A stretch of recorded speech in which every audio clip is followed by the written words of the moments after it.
Bom dia, pessoal. A ideia de hoje, pegando o tema aí de todas as apresentações, é falar muito sobre cultura, né? Um pouco da cultura digital, que o pessoal do CAS falou, e não só passar um pouco da experiência da própria Amazon, mas explicar um pouco como que essa cultura da Amazon está beneficiando todo o mercado e vários clientes. Tá? Não é algo só que a gente está guardando para a gente está crescendo, mas a gente está permitindo com que toda a indústria, todo o mercado consiga passar por essas mudanças, por essas inovações. Tá? Eu vou passar um vídeo. Eu fiz uma inovação, uma mudança de última hora, porque o pessoal fez um spoiler do vídeo que eu ia passar. Mas eu fiz uma mudança, vamos ver se dá certo. Amazon is developing a service to use drones to safely deliver packages to customers in 30 minutes or less. It's called Prime Air. We've started a new private trial for customers in the Cambridge area of England, and on December 7th, we completed our first delivery. Customers will choose from a selection of thousands of items tucked away in a Prime Air fulfillment center located just over the horizon from their homes. We have been operating fulfillment centers for quite a while now, but this one is unlike all the rest. These modest-looking buildings contain innovative Prime Air technology. Here's how it works. Moments after receiving the order, an electrically powered Amazon drone makes its way down an automated track and then rises into the sky with the customer's package on board. These drones are autonomous. From takeoff to landing and return, they operate completely on their own. Cruising quietly below 400 feet, carrying packages up to 5 pounds, and guided by GPS, our systems are designed to find their destinations safely. Within 30 minutes of placing the order, the customer receives their package. For this initial trial, customers can choose from the latest tech gadgets to their dog's favorite biscuits. We will use the data gathered during this beta test and the feedback provided by customers to expand the private trial to more customers over time. We're starting with 2 customers now, and in the coming months, we'll offer participation to dozens of customers living within several miles of our UK facility, and then growing to hundreds more. After that, well, it'd be easy to say, the sky's the limit. But that's not exactly true anymore, is it?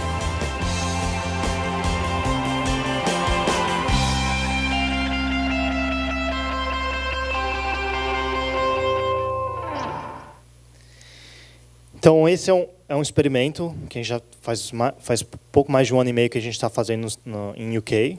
Né? Não sei se vocês pegaram mais 30 minutos, a partir do momento que você faz o pedido, que ele chega, né, no seu jardim, né, na sua casa. Né?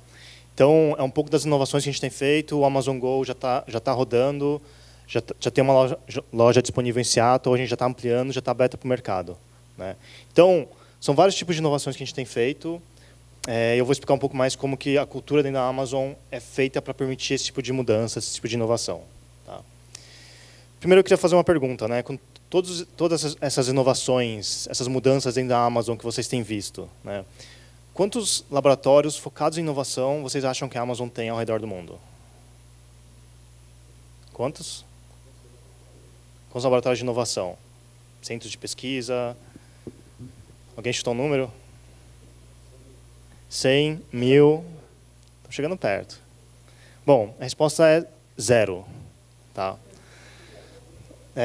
Por que 0? Né, o Alan Kay, que foi mencionado, ele é um cientista de computação super famoso. Ele fala que qualquer empresa que é grande, que precisa de um laboratório de pesquisa, de inovação, a empresa é muito grande para ouvir só esse laboratório. Né? Então, uma das frases do Jeff... que a invenção, né, a transformação mais radical que ele vê dentro da Amazon é aquela invenção que permite a empresa inteira a ir atrás dos sonhos, fazer coisas diferentes. Né? A inovação não está mais restrita só a um time, só a um departamento, só aquele laboratório cool, né, cheio de pessoas novas, vestindo camiseta, andando de chinelo no escritório. Né? Ela tem que ser uma inovação na empresa inteira. Né? E aí, como é que a gente faz isso? Né? A Amazon começou em 1994, né, vendendo só livros. Né? Rapidamente a gente cresceu para uma loja de tudo, vende várias coisas.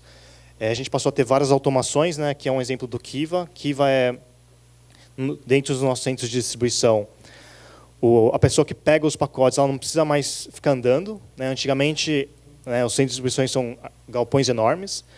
O picker, né, que pega o pedido, pega os produtos na prateleira, ele andava entre 8 a 15 quilômetros por dia, né, indo atrás, prateleira, atrás de prateleira, montando os pacotes. Hoje ele anda zero. Ele fica parado e as prateleiras vêm até ele, né? Então, o tempo que isso economizou, né? Hoje, os centros de distribuição eles são muito mais densos, cabe muito mais produto, né? As pessoas não têm que ficar mais andando, ela fica parada e a prateleira vem até ele, é muito mais otimizado, né? Então, esses são alguns dos exemplos de inovações que a gente tem feito, né? O Kindle, né? Você poder carregar 1000 livros num dispositivo que pesa menos de 200 gramas, né? O Amazon Echo, né? Com Alexa, de você poder apagar a luz, ligar a televisão, pedir para tocar música, sem precisar de um controle remoto, né? E a própria AWS, né? Que hoje permite você ter o mesmo poder computacional que o Netflix tem, que uma NASA tem, dentro da empresa de vocês, né? E o ponto muito importante que foi tocado aqui é que, no nosso ponto de vista, a inovação ela começa com o cliente, tá? O cliente é o ponto de partida, né? Nessa grande mudança de transformação digital, se você não está falando com o cliente, está faltando alguma coisa, né? Você entender qual que é o perfil do seu cliente, o comportamento dele, o que ele gosta, o que ele não gosta. Mesmo, eu sou uma empresa que tem um broker no meio, eu tenho concessionárias na ponta. A concessionária é um cliente seu também, né? Mas o cliente final, você tem que conseguir entender ele para ajudar a cadeia inteira, tá? Então, a gente fala que na Amazon, depois eu vou explicar um pouco mais, né, que a gente parte do cliente, né? A inovação começa com o cliente e ela parte do ponto de vista do cliente, né? A partir do cliente, a gente trabalha para pensar como que a gente pode atender ele da melhor forma, né? Nossa cultura de inovação tem alguns pontos super importantes, né? O primeiro, a gente fala que a gente é uma empresa obcecada pelo cliente, né? Então, todo o processo começa pelo cliente e, a partir dali, a gente começa trabalhando, né? Pensamento a longo prazo, né? Então, a gente tem uma visão, a gente é super flexível em como a gente executa isso, nos detalhes, mas a visão ela é super importante, né? Outro ponto que foi muito mencionado também, se você quer inventar, você vai ter que estar disposto a falhar, né? Quantas empresas aceitam falhas? Hoje são poucas, né? Vou dar alguns exemplos, mas você vai ter que experimentar, várias coisas vão dar erradas, mas aquelas que derem certo vão dar certo de uma maneira muito grande, né? E, obviamente, você tem que estar confortável também a não ser entendido por um bom tempo, né? E eu vou mostrar alguns exemplos também de onde isso aconteceu na nossa história, né? O Kindle é um exemplo onde a gente tinha uma visão do cliente poder consumir livro em qualquer lugar, a qualquer momento. Ele começou com uma versão super feia, tinha um teclado, a tela dele não era tão boa, tinha defeitos, era super ruim de ler, até o modelo mais atual, onde não tem mais luz direto no seu rosto, né? A luz vai de dentro, né? As letras são super sharp, são super finas, é muito mais confortável de você ler, um aparelho muito mais leve, né? Até a maneira como você segura o aparelho é muito mais fácil do que você segurar um livro, que é um negócio grande, né? O ponto que eu falei, né, de você não ser entendido por um bom tempo, né? Quando a Amazon lançou o serviço de nuvem, né, isso 11, 12 anos atrás, os acionistas ficaram loucos, né? Esse é um exemplo, né? Os acionistas falaram, cara, por que a Amazon não foca só no e-commerce? O e-commerce já é um negócio grande, complexo, por que ela está lançando mais um outro negócio, né? E depois de 10 anos, ano passado, a gente abriu um pouco mais os resultados da Amazon Web Services, né, da AWS. Hoje é uma empresa de mais de 17 bilhões de dólares, esse foi o faturamento ano passado, uma empresa crescendo quase 50% ano a ano. Então, hoje, dentro da Amazon, é um dos businesses que mais crescem, né, ultrapassou a barreira de bilhões, né, porque a gente quis apostar nisso, a gente achava que fazia sentido, que vários clientes poderiam se beneficiar, né. Mas, de novo, né, qual que é a fórmula da Amazon? A Amazon é uma empresa de engenheiros, né, a gente vai falar um pouco mais sobre isso, né. Então, como todos os engenheiros, a gente fez uma fórmula matemática para descrever a nossa inovação, tá? E a fórmula é essa, tá? E eu queria, né, nesse tempo que eu tenho, não só explicar um pouco sobre a Amazon, mas eu queria que vocês pensassem como é que vocês vão endereçar esses 4 pontos nessa jornada de inovação, de mudança, de indústria 4.0. Tá? A base da nossa inovação é a organização, é os times. Como é que os times estão desenhados, como é que eles desenvolvem, como é que eles evoluem. Tá? A outra base é a arquitetura, né? A tecnologia, como é que a gente cria software, como é que a gente coloca eles em produção, como é que a gente faz para isso ser em um passo rápido, né? Legal, mas isso não é o suficiente. Tá? E isso é potencializado pela cultura, né? Uma cultura de você poder aceitar falhas e outras coisas que eu vou mencionar mais para frente, e o que a gente chama de mecanismos. Tá? Então, os mecanismos são as coisas que enforçam tanto a cultura, quanto a organização, quanto a arquitetura dentro da empresa. Tá? Então, nessa jornada de vocês, de novo, eu vou falar sobre a Amazon, não estou falando que é o melhor caso, que todo mundo tem que ser igual, mas acho que é um bom ponto de reflexão para vocês pensarem nesses 4 pontos, como é que vocês vão trazer isso dentro da empresa de vocês. Tá? Quando a gente fala de mecanismos, né, agora eu vou endereçar cada um daqueles 4 pilares. Né? O Jeff fala que boas intenções não são suficientes, você tem que criar mecanismos. Né? No Brasil, a gente fala que o inferno está cheio de boas intenções. Né? Então, não adianta a gente só falar a gente quer ser a empresa mais centrada ao cliente possível. Putz, isso é muito bonito de falar. Várias empresas querem falar isso. Né? Mas quais são os mecanismos que a gente faz para garantir que a empresa inteira, não importa se é no Brasil, se é em Seattle, se é no Japão, que a empresa inteira está colocando o cliente em primeiro lugar. Né? Então, a gente tem alguns mecanismos. Né? Eu vou falar um pouco mais à frente do Working Backwards, mas, por exemplo, um dos nossos mecanismos para garantir que todo produto da Amazon, que é vendido na Amazon, ele é de alta qualidade, tem a menor taxa possível de problemas, né? Que quando a gente tem um marketplace a gente não controla todos os vendors, todos os fornecedores. Né? Então, como é que a gente faz para continuar garantindo a qualidade do nosso portal, dos nossos produtos, sendo que isso é fundamental para a Amazon continuar sendo um portal onde as pessoas compram. Né? Um dos processos é aquele que chama Undone Cord. Tá? O Undone Cord ele é um conceito que não foi a Amazon que inventou, veio da Toyota. Tá? A Toyota sempre falou que no chão de fábrica, né, no processo de produção, quanto antes você parar um erro, ele é mais barato. Né? Depois que o carro já foi feito, já foi vendido, o cliente está utilizando e você detecta um erro, o custo de você corrigir aquele erro é centenas de vezes mais caro do que se você tivesse arrumado na linha de produção. Né? Então, o Undone Cord na linha de produção da Toyota, ela permite que qualquer funcionário do chão de fábrica ele possa puxar literalmente uma corda e parar a produção daquele carro porque ele encontrou um defeito que pode impactar a linha inteira. E aí, às vezes é melhor você parar a linha de produção, arrumar aquele erro, ficar algumas horas, atrasar o pedido, do que entregar um negócio que depois vai dar problema. Né? E na Amazon, como que isso se traduz? Se traduz que qualquer pessoa do nosso atendimento ao consumidor, né, do nosso saque, quando ele vê que aquele produto tem várias pessoas reclamando, né, ao invés de ele ficar esperando o próximo cara ligar e mais pessoas comprarem, ele tem como se fosse uma corda, né, um botão virtual, né, que ele aperta e aquele produto para de ser vendido no site. Né? Então, não é mais só o time de marketing, só o time de produto que coloca ou tira um produto do site. Né? É o pessoal no nosso serviço, no nosso saque, né, que consegue apertar um botão e falar, cara, esse produto está dando muito defeito, é melhor parar de vender, investigar o que está acontecendo, falar com o fornecedor, falar com o pessoal do marketplace, arrumar ele primeiro para depois voltar a vender. Né? Porque você vender, retornar, levar um novo, esse processo aí a gente já está perdendo dinheiro. Né? Então, esse é um exemplo de um mecanismo que a gente tem para a gente evitar produtos ruins no nosso marketplace ou diminuir a taxa deles. Né? O outro que eu queria falar, como a gente falou, né, pensar no cliente. Né? Como é que a gente faz para pensar no cliente? Né? A gente tem 2 mecanismos. Né?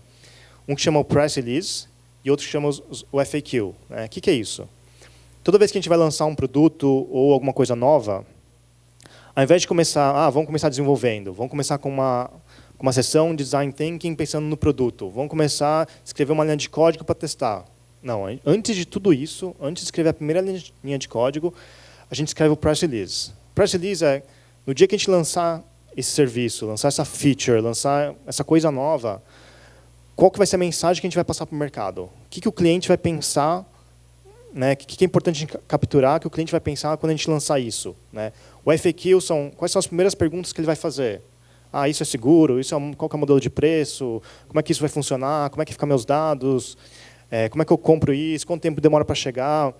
Então, a gente já pensa antes de fazer a primeira linha de código, qual que é a mensagem, qual que é a percepção que a gente queira que os clientes tenham, né? Quais são as perguntas que ele vai fazer. E a gente começa a endereçar isso desde o começo. Né? E aí, de novo, depois como a gente vai desenvolver, você vai mudar, você vai escrever em uma linguagem X ou Y, tudo isso é flexível. Né? Mas essa visão, entender o cliente, pegar a perspectiva dele, é sempre o ponto de partida. Tá? Então, esse é um tipo de mecanismo que a gente tem para garantir que qualquer time de produto ao redor do mundo está pensando no cliente antes de começar a fazer uma linha de código. Tá? Ao contrário de outras empresas que eu trabalhei, que a gente primeiro desenvolvia, fazia, né, dava para o time de marketing, o time de marketing ia lá, escrevia o press release, fazia o site de marketing e lançava. Né, mas você não estava capturando a perspectiva do cliente em primeiro lugar. Tá? Bom, eu falei um pouco dos mecanismos. Tá? Dá para ficar o dia todo falando de mecanismos. São vários mecanismos que existem dentro da empresa para garantir algumas coisas. Mas o segundo ponto que eu queria tocar um pouco, o pessoal da UOL falou rapidamente, é a parte de arquitetura, tá? A parte de tecnologia. Né? E aí, tocando um pouco na evolução da própria Amazon, a Amazon começou como um grande bloco, como toda empresa, né? Um grande bloco monolítico. Né? Um pedaço grande de software que, perto de 2000, pouco antes de 2000, o Jeff olhou para aquilo ali, né? O tempo que demorava para colocar uma versão no ar, o tempo que demorava para corrigir um erro, né? Tinha que ficar 2 semanas programando para fazer uma nova versão no ar. Né? O que o pessoal viu que esse processo era muito demorado. Né? Você demorar 2 semanas para colocar uma funcionalidade nova no ar, conforme a empresa vai crescendo, esse vai ser o gargalo. Né? Você quer ter a habilidade de testar coisas novas e colocar coisas novas a qualquer momento. Né? Então, a gente passou uma arquitetura mais de serviços, vários componentes quebrados, até uma arquitetura hoje de microserviços. Né? O que isso permite? Isso permite você desenvolver de uma maneira completamente independente. Tá? Acho que eu tenho uma figura aqui. Essa é uma figura que foi, em um determinado ponto, ela foi real, tá? Dos quantos os microserviços dentro da Amazon estão integrados. Tá? Então, hoje, quando você digita lá www.amazon.com ou .com.br, só aquele primeiro site, né, a primeira capa do site de e-commerce, ele está chamando mais de 250 serviços diferentes. Tá? Mais de 250 serviços diretamente. Tá? Aí, por trás, obviamente, ele está chamando vários outros. Né? Por que isso é importante? Porque no dia que, vamos supor que a gente colocou uma nova funcionalidade no nosso sistema de recomendação, a gente acha que aquilo ali vai dar super certo e deu errado. A gente fez um deployment errado, aquele sistema ficou fora do ar. Tá? Vocês nem vão perceber. Tá? Por quê? Porque o produto vai continuar mostrando, a descrição vai continuar mostrando, o preço vai continuar mostrando, você vai conseguir continuar adicionando o produto no carrinho, mas aquela falha daquele microserviço você nem vai perceber. Tá? Já aconteceu o caso onde nosso serviço de preço deu problema. Né? A gente colocou uma versão que não estava funcionando, deu problema. O site continuou funcionando. Né? Você não tem aquela mensagem gigante de erro. Né? Você vai ver a descrição, você vai ver as imagens, você vai continuar navegando, você vai continuar fazendo tudo. Né? Às vezes o nosso payment de pagamento deu problema. Vocês nem vão perceber. Né? No e-commerce, normalmente, 90% das transações são leituras. Né? Então, você vai continuar navegando, vendo os produtos, adicionando, talvez uma pequena porcentagem da população que está naquele momento comprando, que talvez tenha uma experiência um pouco ruim, que é uma questão de retentar. Mas o restante do público nem vai perceber. Né? Então, essa arquitetura, além dela permitir você falhar mais, ela é mais tolerante a falhas também, porque você vai falhar e as pessoas não vão perceber. Ela vai permitir uma agilidade, porque se o pessoal de recomendação está fazendo uma mudança, eles não precisam depender do pessoal que está fazendo uma outra parte do site, né? Eles são totalmente independentes. E aí a gente vai fazendo deployments constantes. Tá? Então, né, esse modelo mais antigo, de você ter um time de desenvolvimento, trabalhando em um software monolítico e fazendo aquele deployment, aquele controle super rígido, super planejado, ele mudou. Né? Hoje são vários desenvolvedores em times menores, que já vai falar sobre isso, desenvolvendo serviços ou microserviços, cada um no seu passo. De repente, né, o gateway de pagamento, por ser um produto mais sensível, vai ter um passo mais devagar, mas, de repente, o site de marketing, por ser um negócio importante, aquilo ali que o usuário vê, ele vai em uma velocidade muito mais rápido. Né? Não é mais o menor denominador comum, todo mundo vai devagar, porque o cara importante lá tem que ir em uma velocidade menor. Tá? Então, cada um vai no seu passo, desenvolvimento separado, você tem coisas que não são críticas, podem ir no ar, né, a qualquer momento, outras coisas você vai com um pouco mais de calma. Tá? Então, quando a gente faz essa mistura de, né, vários times, microserviços, né, na Amazon, esse já é um dado antigo, né, a gente chega a fazer mais de 50 milhões de deployments em um ano. Tá? E o segredo é esse. Tá? O segredo é que um deployment não depende do outro. Né? Se a gente fosse fazer um deployment a cada 2 semanas, que era o que a gente fazia antigamente, era um pouco mais de 26 deployments por ano. Tá?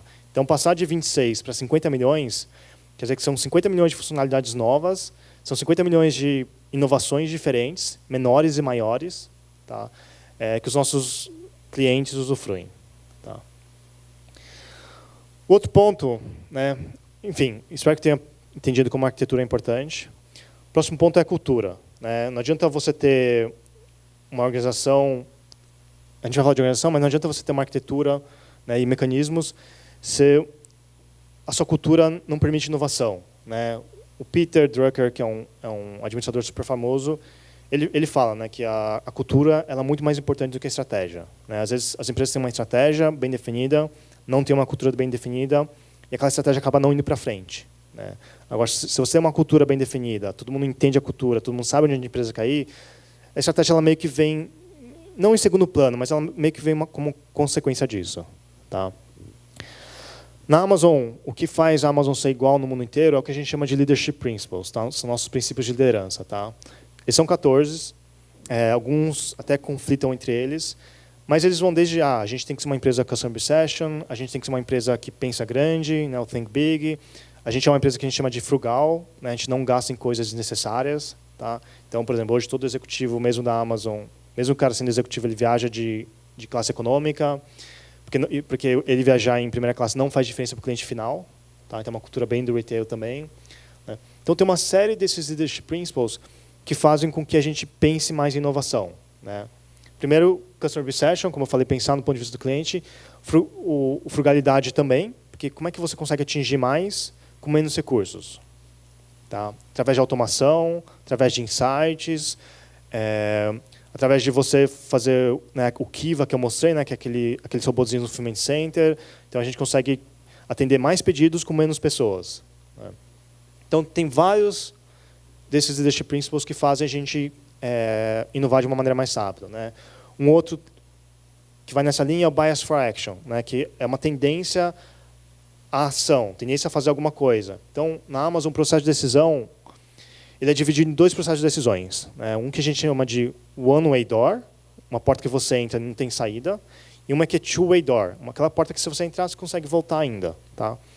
Por que esse conceito é importante? Porque quando você tem uma decisão que você vai fazer, que depois você consegue reverter, né, que é uma decisão que, basicamente, se der errado, você consegue voltar, é uma decisão que você não precisa ficar pedindo vários níveis de aprovação. Né? Você pode descer o nível da decisão e deixar o time decidir.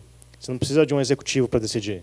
Né? Então, entender quais decisões dentro da empresa são two-way doors, né, que você pode mudar depois. Se der errado, né, você vai experimentar, der errado, você consegue voltar. Essas decisões a gente vai fazer de uma maneira super rápida. Né? A gente tem que entender quais as decisões são one-way door. A partir do momento que a gente tomou aquela decisão, é muito difícil a gente voltar para trás. Né? Aquilo ali vai ter um grande impacto na empresa. Então, essa decisão, sim, a gente não vai querer ter tanto um bias for action. A gente vai querer fazer um dive deep, né, que é um outro leadership principle, mergulhar mais a fundo, entender o problema, entender as causas, entender o benefício, aí sim tomar uma decisão. Né? Aí, obviamente, a decisão ela vai subindo. Né? Então, você tem uma distinção de quais decisões você pode dar para o time, quais decisões têm que ser mais centralizadas, né, de uma maneira tão clara, faz com que a gente consiga ter inovação em todos os níveis. Tá?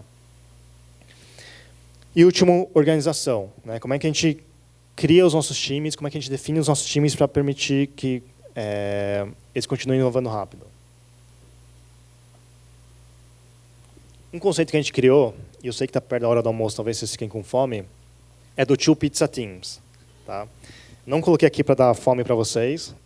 Não sei se vai ter pizza aí depois, mas a ideia é que qualquer time na Amazon ele tem que ser grande até o ponto que você precisa só de 2 pizzas para alimentar ele. Tá? Então, qualquer time que você precisa de mais de 2 pizzas para alimentar o pessoal, aquele time já é muito grande. Então, já não cabe mais no nosso modelo de microserviços. Né?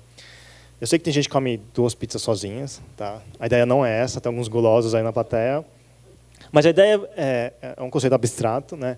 A ideia é você pensar em um time que vai de 7 a 10 pessoas no máximo, tá? Que é um time conciso, é um time que o que eles construírem, eles são donos daquilo ali, né? Não tem mais esse conceito de o time de desenvolvimento constrói, passa para o time de operações, e o time de desenvolvimento aproveita o fim de semana, o time de operações fica ali sem cabelo. São times pequenos, descentralizados, que têm autonomia para criar aqueles microserviços, cuidar daquilo ali e colocar em produção. Né? E eles são responsáveis por gerenciar aquilo ali. Né? Então, aqui você consegue começa a perceber aonde a arquitetura de microserviços e como os times estão organizados estão totalmente entrelaçados, né? Se você tem uma arquitetura de microserviços, mas seu time é um time monolítico, dificilmente a sua arquitetura ela vai seguir um modelo microserviços, né? Aqui a gente está fazendo a mesma arquitetura de software, a gente está fazendo a arquitetura da organização. Tá? Então, são times pequenos, descentralizados, que são donos daquilo ali que eles fazem, são responsáveis por aquilo ali que eles fazem e conseguem ter uma agilidade muito grande, né? Então, essa cultura de você poder experimentar com frequência, né? Fazer prototipação, fazer interações rápidas, né? Utilizar a AWS, né? Que é uma caixinha de Legos, né? Para você compor os seus serviços, lançar isso no mercado de uma maneira rápida e falhar, né? A gente já teve grandes falhas, né? A gente já teve um site como se fosse um eBay, né? Um Mercado Livre, né? de leilão. A gente já teve o nosso smartphone, né? São duas grandes falhas que a gente teve, não deu certo, né? O Fire Phone a gente achou que ia ser um sucesso, acabou não vendendo, não foi legal. Mas muitas das tecnologias que a gente desenvolveu para o Fire Phone são as tecnologias que depois entraram atrás do Amazon Echo e da Alexa, tá? Que hoje é o device, né? O smart device mais vendido no mundo, né? Boa parte do que a gente aprendeu quando a gente fez, há muito tempo atrás, esse site de leilão, é o que originou o Marketplace. Tá? E hoje o Marketplace, se não me engano, metade das compras vindas do e-commerce vem do Marketplace. Tá? Então, esses são alguns dos exemplos onde a gente foi lá, lançou um negócio, a gente estava super confiante, deu errado, né? Obviamente, os acionistas não gostam, né? Mas é algo que o Jeff não se incomoda. O Jeff diz, inclusive, que se a gente não está falhando, é porque a gente não está testando ou não está experimentando o suficiente, né? Ele quer ver falhas para a gente aprender, interagir rápido e aí lançar coisas que dão certo, né? Então, a fórmula ela é muito simples, tá? São esses 4 pilares. De novo, organização e arquitetura como base, e tudo isso exponencializado pelos mecanismos e pela cultura da empresa. Tá? Então, eu quero que vocês pensem nisso, né, conforme vocês estão mudando, transformando, fazendo uma indústria 4.0, pensem nesses pilares. Tá? Resultado disso, a gente já viu um pouco, né? Desde o lançamento de drones, né? A gente hoje tem um serviço de streaming competindo com a Netflix, tem um leitor, né, Kindle, que é super famoso, a gente tem alguns devices de streaming de vídeos, tem o Amazon Echo, a própria Amazon Web Services, o Amazon Go, né, que o pessoal mostrou o vídeo. A Amazon Go, inclusive, é uma invenção muito legal, né? Como é que você faz para não ter caixas no supermercado? Então, tem o conceito de frugal, de não ter que ter um caixa, tem o conceito de agilidade, e tudo isso com uma tecnologia de inteligência artificial, né, de computer vision, tem muita tecnologia ali dentro, né? E em alguns lugares dos Estados Unidos a gente já começou a fazer o Amazon Fresh, né, que basicamente você consegue comprar verduras, legumes e chegar na sua casa em um tempo muito rápido. Tá? E, de novo, como eu falei, a ideia não é só que a Amazon se beneficie, né? A ideia é que nossos clientes se beneficiam, né? Então, hoje, quando a gente fala de nuvem, a AWS tem uma plataforma que cobre muitas áreas, né? Desde a área mais commodity, de computação, servidores e storage. A gente tem serviços específicos para IoT, né? Machine Learning, inteligência artificial, inclusive para arquiteturas híbridas, né? Como é que se conecta mais facilmente o seu data center com a nuvem, né? A parte de IoT, né, ainda mais para vocês, acho que é super relevante. Um dos grandes desafios do IoT, né, é como é que você faz quando o seu device, né, o seu carro, alguma coisa, não tem conexão, né? Como é que ele comunica com a nuvem? Não tem conexão, né?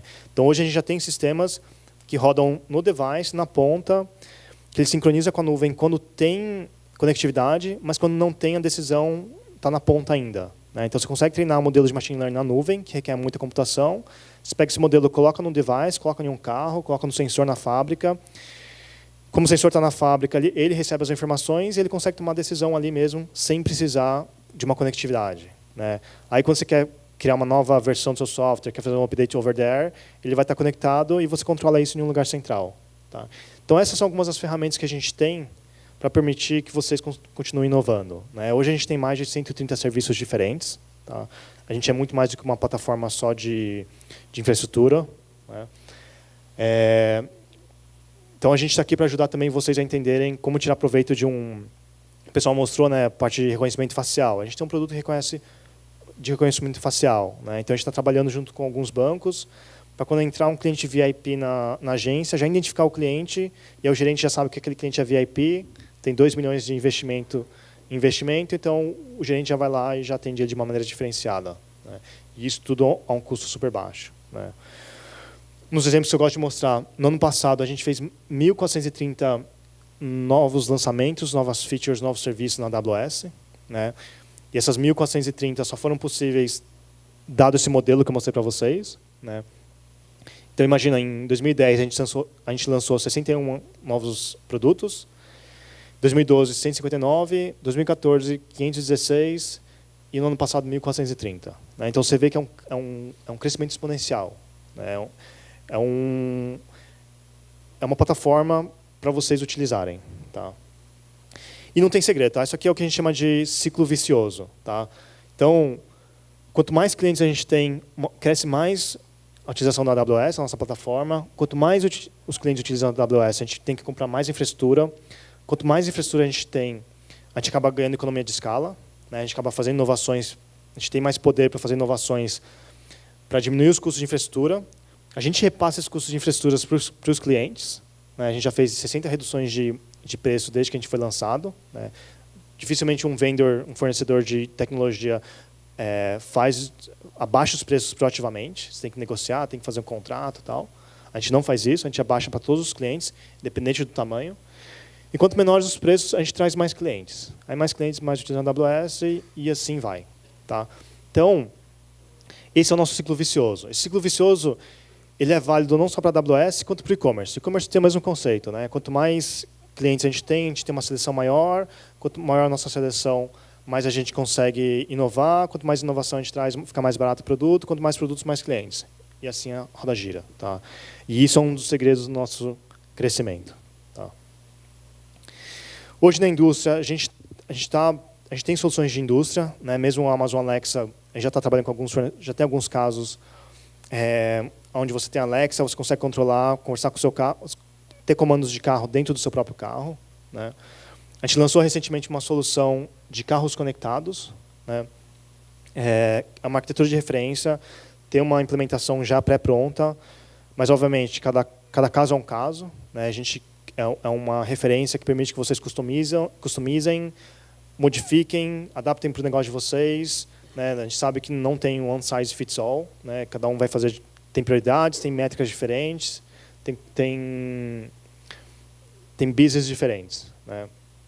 Então, nossa plataforma de carro conectado vai desde a parte, né, do device, ajudar hoje o carro a ser um sensor, né, até a parte de carregar os dados dentro da plataforma, utilizar uma plataforma de IoT, pegar insights, fazer manutenção preditiva e assim por diante.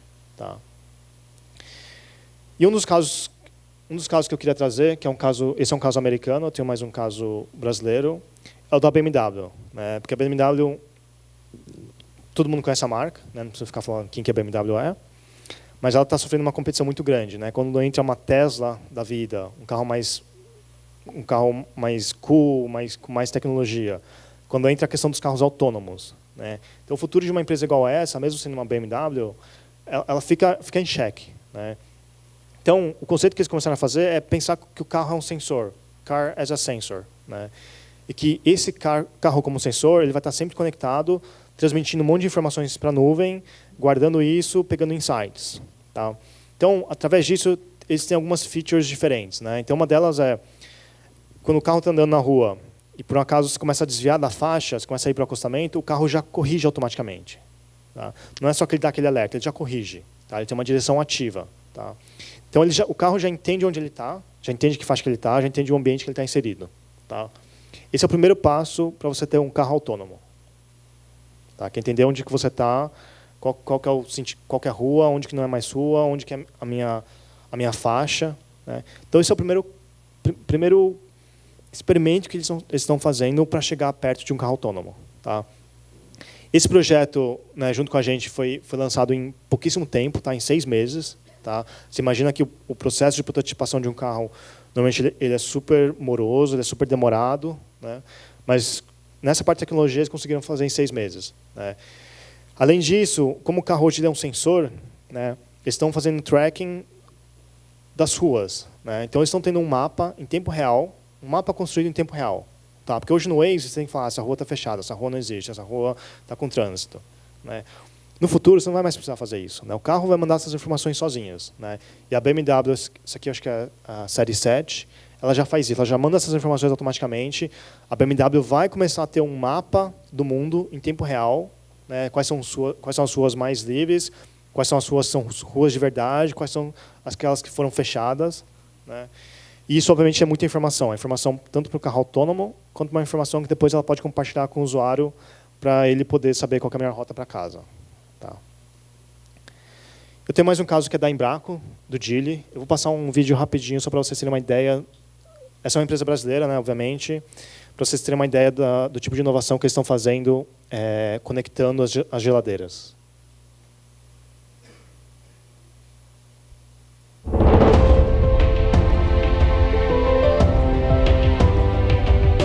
In the commercial world, this is not just a fridge. This is the moneymaker. You don't have only one. You manage thousands all over the world. Some of them fail, some go missing, but they all play a key role in the quality of your products. In this environment, you have to deal with high maintenance costs, sales loss, and many other problems. Embraco have been shaping the refrigeration industry for over 46 years, and now we are using all the knowledge acquired to start a new era in the commercial segment. With Dilly, your refrigerators can now have a voice. Through intelligence, our service is your tool to reduce operational costs and increase revenues. Want to know how? Take a look at some of Dilly's capabilities. By understanding the dynamics of the point of sale, Dilly delivers real-time information about attraction and conversion rates, allowing the trade marketing teams improve their strategies and return on investment.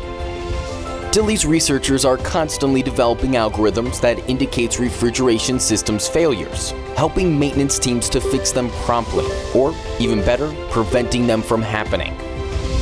Dilly can also remotely act on the refrigerator, becoming an energy efficiency tool. Its intelligent and automatic control can provide up to 15% reduction on energy consumption, adapting the equipment's performance to the store's routine and to the parameters to keep the products on their best quality. Dilly is already a reality, and we are not stopping there. Dilly, things working for you.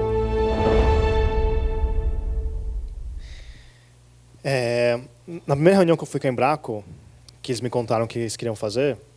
Não, na primeira reunião que eu fui com a Embraco, aí eles falaram, não, a gente faz refrigerador.